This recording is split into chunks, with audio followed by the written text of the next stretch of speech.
Life got you down? I mean, it fucking happens. It happens all the fucking time. And when we're feeling down, it feels like forever. We forget we were ever happy to begin with. But we were happy, and then we weren't, and we will be happy again, and then we won't. That's the deal. Best to fucking embrace the fact that we are in a constant state of flux, expanding and contracting, just like nature does, just like the universe fucking do.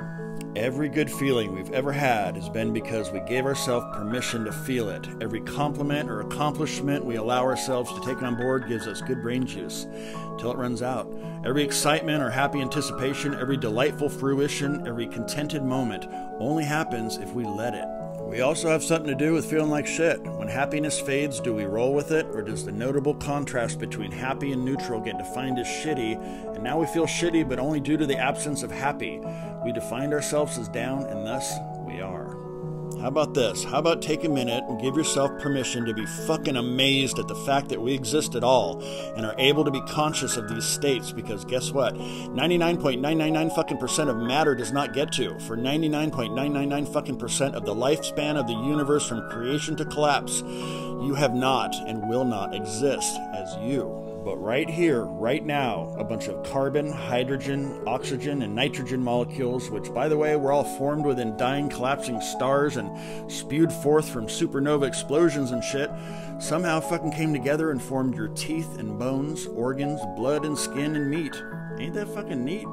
I'm not even going to talk about how incredibly unlikely it is that complex organic molecules would form out of this mud ball of congealed stardust, but I am going to talk about how fucking miraculous it is that it woke up and became you, a conscious meat golem of congealed stardust, awake and aware that it is fucking aware.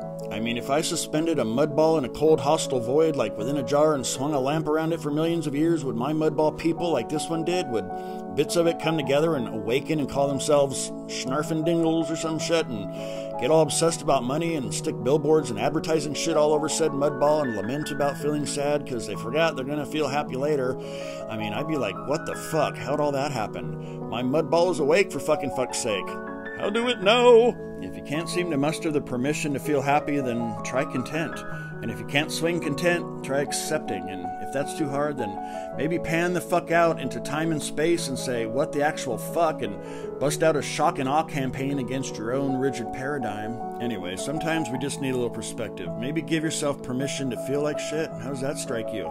If you're in it, might as well roll with it instead of mentally thrashing and punishing yourself for just being a normal fucking schnarfendingle on this big muddy dingleberry stuck to the outer edge of the Milky Way's asshole. You are an aperture through which the wakeful emptiness which supports the cosmos may peer through to experience every iteration of what it's not, but of course it actually is. Maybe make up a few of your own damn rules for a change. Maybe you decide what permissions you give yourself. There's only one thing going on, and it's all over the place, and it is currently, ever so briefly, hiding behind your face. It's all you, boo. Toodaloo.